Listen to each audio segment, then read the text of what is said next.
Welcome. I'm honored to be here with both of you today to discuss how integrating ESG in the business model creates competitive advantage. Can we start by just having an introduction on both of your behalves? Okay. Hello. Good morning, everybody. My name is Tonya Dickenson. I'm the CEO and founder of Asymmetric by Design, a sustainable jewelry company based here in Montreal. And we're all about empowering women and trying to protect the planet. Love it. That's nice. Yeah, I'm Jocelyn. I'm an entrepreneur. I've started my first business 43 years ago. I was 12. Wow. I did it as I was in high school until 16. Then I decided it's time to party. Cégep, college happened. After that, I went to university to be an accountant. And I was a very, very bad accountant because I've never actually worked in an accounting firm like some of my friends. So when I finished university, I've started another business. I was 23. And since I think I jumped, like to me, being an entrepreneur is like jumping off a cliff. And while you're on a free fall, you try to build a plane not to end up at the bottom and start to fly. How many entrepreneurs agree with that? Yeah. Yeah, not that many. Yeah. Because you're at the beginning. Some like taking risk more than other ones. So I jumped the cliff like 12 times. Wow. As a founder, as a co-founder, just as an investor. But as an investor, sometimes you have to jump with the other people. And I've stopped doing base jumping or parachuting or plane building like in 2019 when I turned 50, like it's like the crisis of the 50. And I've decided I want to help other young entrepreneurs avoid all the mistakes that I did. So now I'm like, I think it's on screen, I'm an entrepreneur in residence at HSA. I worked in 6 different incubator and accelerator to help younger people start and build their business. Maybe older people too. Yeah, I do as well. I'm on an advisory board of a couple of quite good sized business as well. And I've started like supporting Mai Tai with social business creation 6 years ago, and it's a life-changing experience. I agree. Yeah, my first year, but I feel that way. Hopefully all of your lives will be changed by the end of the day. Thank you, Jocelyn. Je suis très enchantée. All right, so we'll start with you, Tonya. With your business, yes. How are you integrating any ESG principles right now in your business model? Okay, so I'm a little bit humbled by my predecessors that came before me, and I'm trying to become a B Corp in a few years. But I'm a young company, so we're only 2 years old, and so we have focused more on the E and the S, and the G we're working on, and it's on the table. So what we do, first of all, can I be interactive? Of course. Okay, can I ask the audience a question? How many of you, so all the women here, but all the men as well, you might know your mothers or your sisters or wives, how many of you have single earrings in their drawer, a necklace that's too heavy, that's broken, that's out of style, that you don't use? By a show of raise of hands. Okay, am I saying almost everybody? Pretty much. Okay, so let me tell you that there's 40,000 years of beads in existence. 40,000. Do we need to mine and hurt the environment more? Probably not, no. No. An example here. This is 100% upcycled and antique pipe, vintage beads, and antique beads from Afghanistan. So we are concentrating first on the E. We use predominantly upcycled, recycled, antique components for our necklaces. But now more and more, we're also looking at byproducts of the fishing industry, of the meat industry. That could be bone, horns. And contrary to my colleagues that were talking about greenwashing, we've actually hired Oxia initiatives. So everyone, I'm going to go for a little prop. I used to be in marketing. So every one of our designs comes with a story. And so we provide you with the grams of carbon not emitted by single design the liters of water saved, again, by single design. Wow. They are the percentage upcycled, recycled, and of course, they are always 100% circular. So my friend from Quo Vadis was talking about thinking with end design. So our designs are 100% circular. We plan to have no end of life. So in terms of the E, Love it. we're quite there yet, and we're refining our model. This is already model number 2, but we are at the forefront. Some even Oxia Initiative has been digging. There's very little data. So we are the first jewelry company to actually provide this. Wow. In terms of social impact, we're all about empowering women. So we support 100 Women Who Care here in Montreal. We're a partner with Dress for Success. We have benefit collections for Ukraine, so for peace. We have a benefit collection also for women's rights. There's been a dramatic erosion of women's rights if you think of Afghanistan, if you think of Iran, even if you think of the US. So we support also Women for Women org. So very focused on that. In terms of the G, we're working on it, but we are collaborating with artisans around the world to try to lift up those that are most affected by climate change. So I'm looking at the audience here, and I've already talked to a few team leaders, and I don't know where the cameras are, but we are looking for you in the globe because we cannot do this alone. So if you have suppliers at Fair Trade, we are looking to partner with them to really completely redefine the semi-precious jewelry industry. This is a brand new space. The jewelers are not in that space. Wow, congratulations. That's awesome. Love that call to action. Very inspiring. Call to action. Yep. All right, and Jocelyn, I had the privilege of speaking with you a little bit before the conference got started today, and we were talking about how we're all sold on ESG here, but that it's actually not new. However, knowing that it's had a long past, what is most relevant for businesses today around ESG? Leadership. Ooh. The people, the entrepreneur. I think if we look at the ESG as a competitive advantage, it's not enough. It's not a commercial thing. It's just the way it has to be. I had the privilege to help a few of these people here that are participating to the competition over the last few months. What is the job of an entrepreneur? As an entrepreneur, what is our job? How would you explain what we do? My way of explaining it, sorry about that, is an entrepreneur is just about creating value. When I was 12, my first business, I wanted to make money, like to buy my bicycle. So that's it. So I was creating value for myself. Then when I turned 23 in fact, I had to create value for the customer. I had to create value for myself, and I had to create value for my parents to refund the money they borrowed to me. Right. So then when I turned 30, I had to create value for the investors on top of that, and to the employees, and to a whole bunch of people.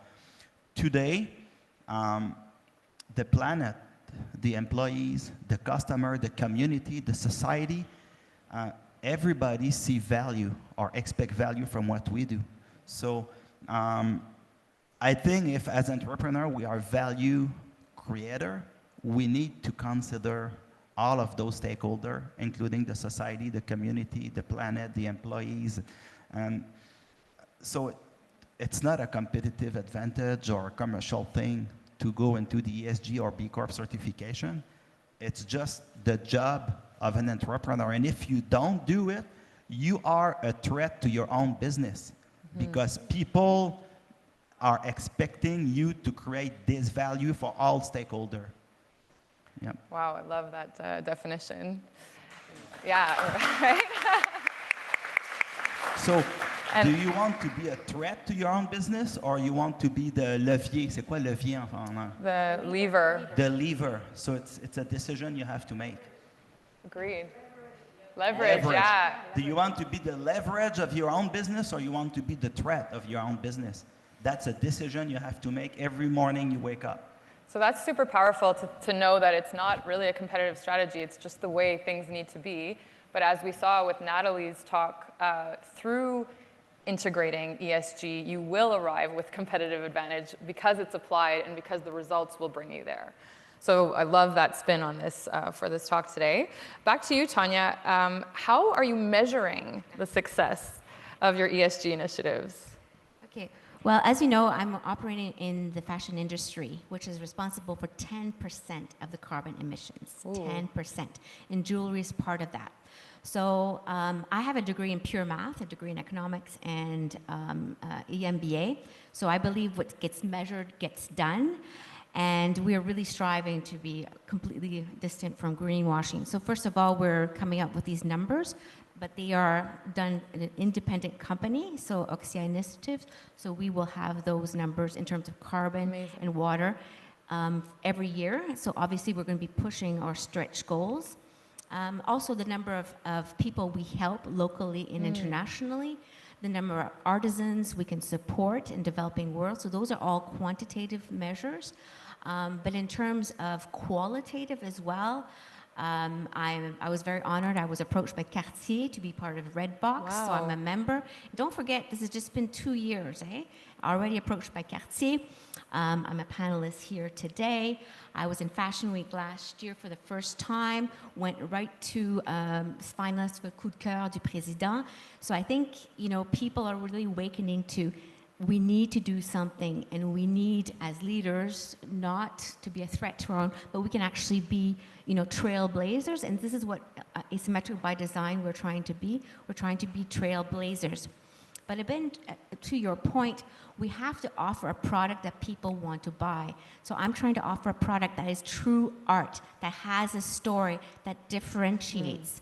And if you're thinking of, we're now in person, that is great. But a lot of you are online, a lot of you are on Zoom and Teams. This is a real estate woman that we are not fully using. And so on your LinkedIn profile picture in a Zoom, when I show up on a Zoom, people say, oh, Tonya, I love your necklace. Tell me all about it. Okay? And there could be 1,000 people there. Men, you were much better than us because you were wearing these fancy ties. So really, all of you women in this room, really think of your LinkedIn profile picture. Think of this real estate. So not the physical real estate, but this is a very, very important real estate that we are often neglecting, that can differentiate us, that can enable us to open the door and tell our story. So we're doing a lot quantitative and qualitative, but this is a great opportunity for us to be here. I love the social media mentioned personally, and think of how even just participating in events like this, like the online marketing ways that you can measure your impact. So Definitely. Happy to talk about that if you ever would like to. I'd love to. Just back to Jocelyn for a second, and then we'll open up for audience questions. So when do you start thinking of all the entrepreneurs at the beginning of business creation? Is it possible to put ESG principles into any type of business, and when is the right time? Yesterday? Before yesterday? Yeah. If you're not doing it, you're late. You're just late.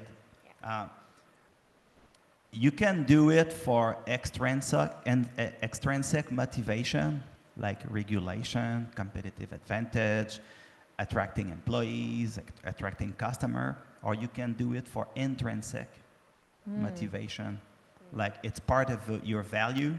It is. I like the presentation of. I don't know your name, but Aurélia. Intrinsic motivation, like it's your intention, it's your ambition. It is what you value. It is part of your vision. So at the when is yesterday, and to make it happen. It needs to be inside you. It needs to be a belief. It needs to be a value. Because value and beliefs and intention is what drives decision. If a business do it only because it's a strategy, to me it's like a fake intention.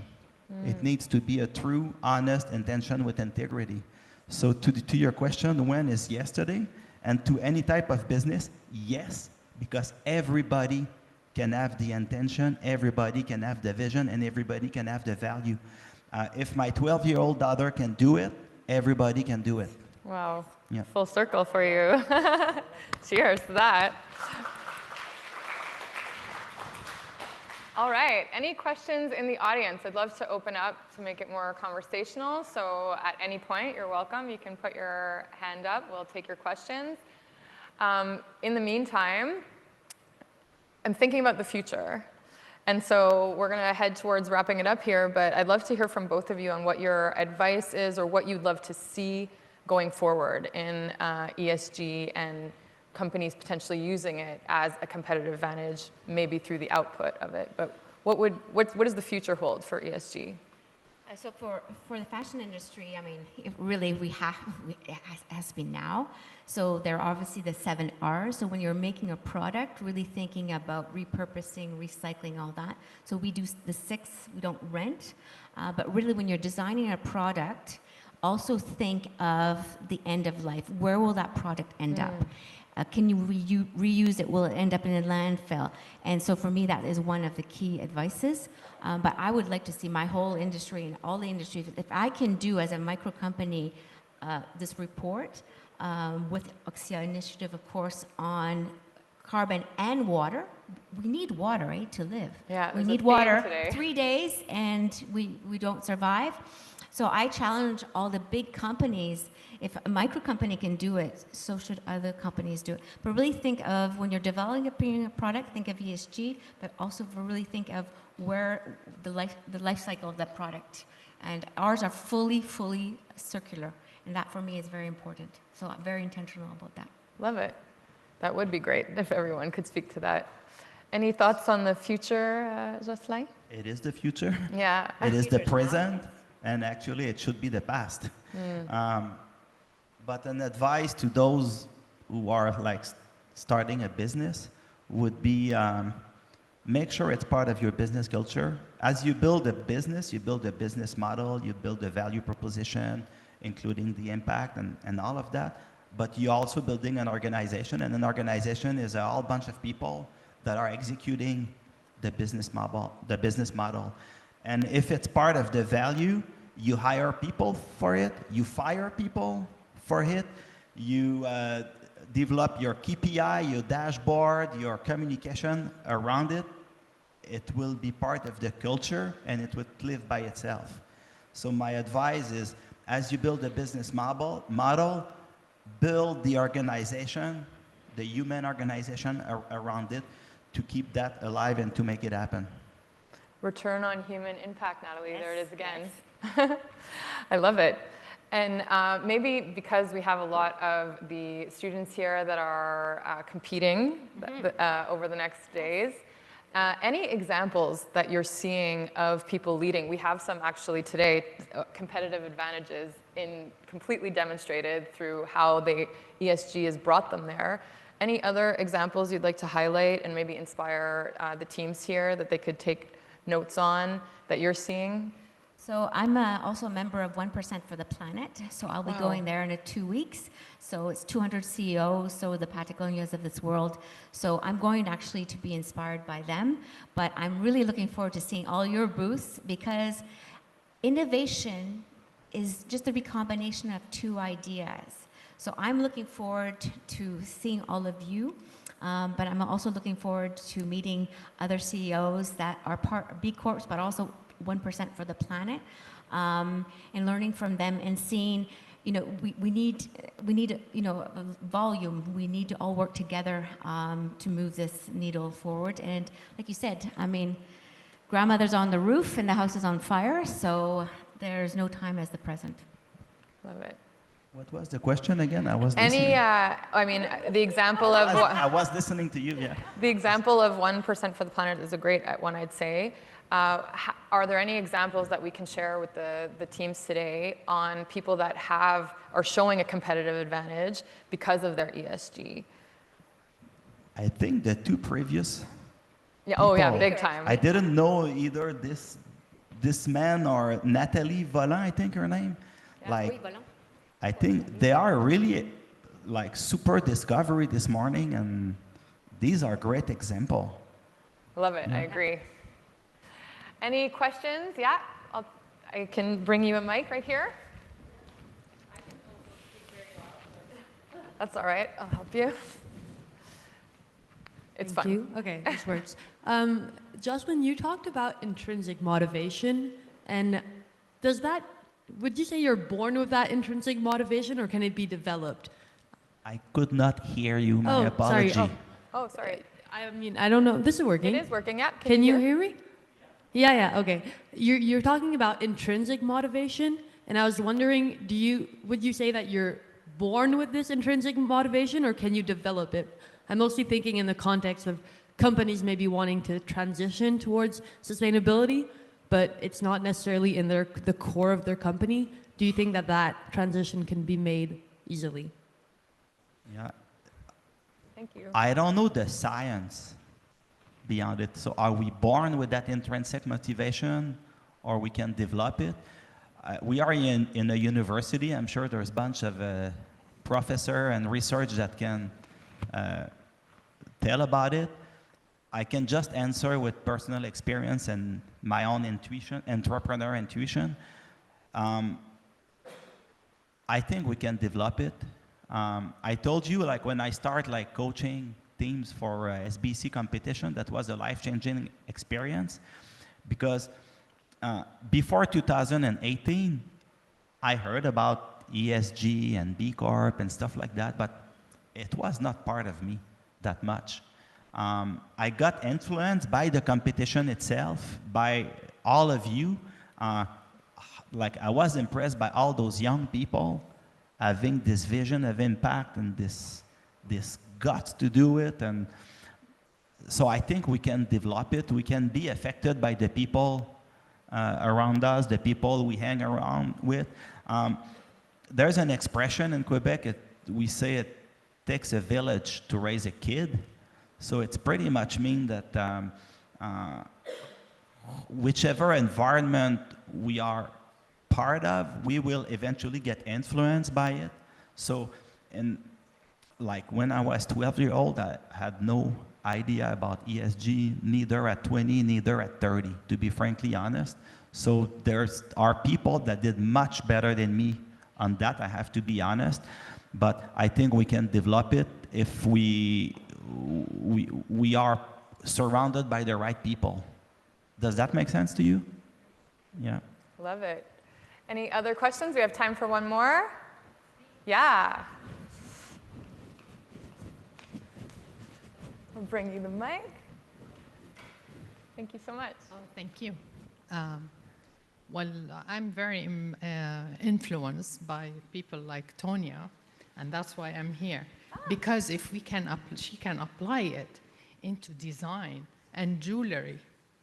I mean, there is no excuse for corporations in investment, that's where I come from, to not implement.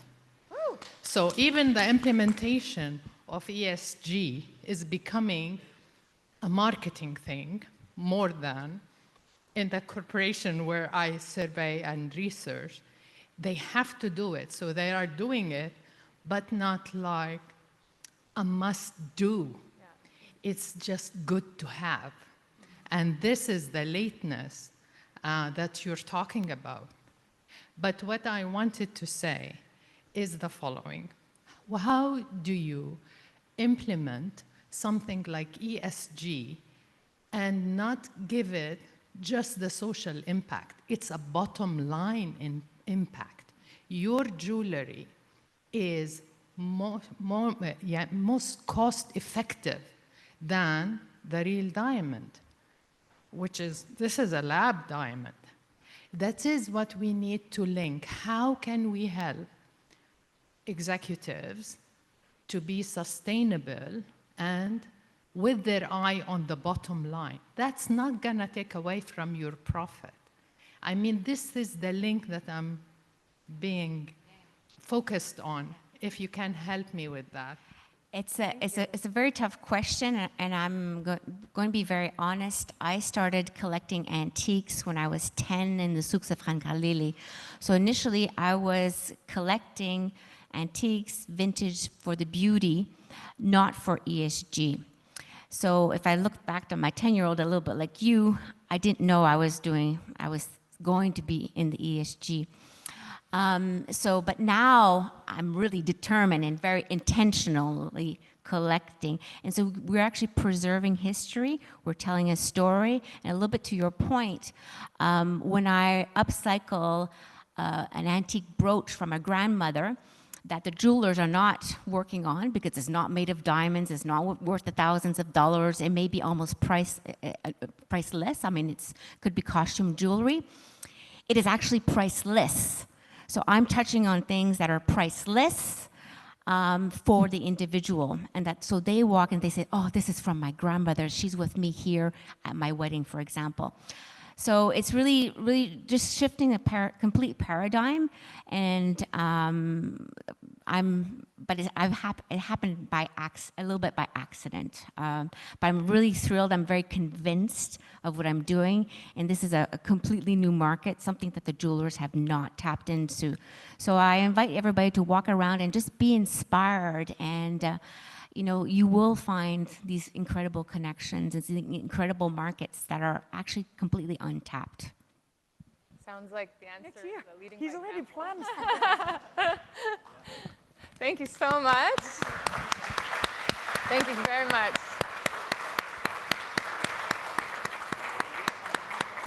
Thank you, Tonya. Thank you, Jocelyn. Thank you, everyone, for your participation. For the example Oh, yes. they're showing. Well, there you go. And let's do another round of applause for you for all the examples that you're leading by today.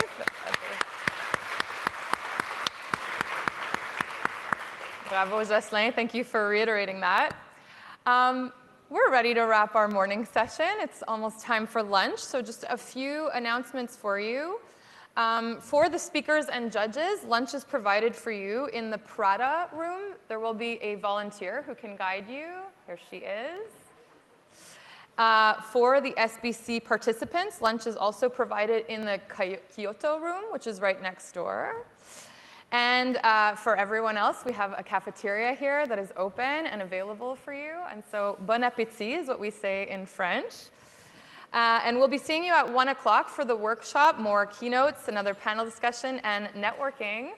Please enjoy your time, and I look forward to welcoming you back at 1 p.m. sharp.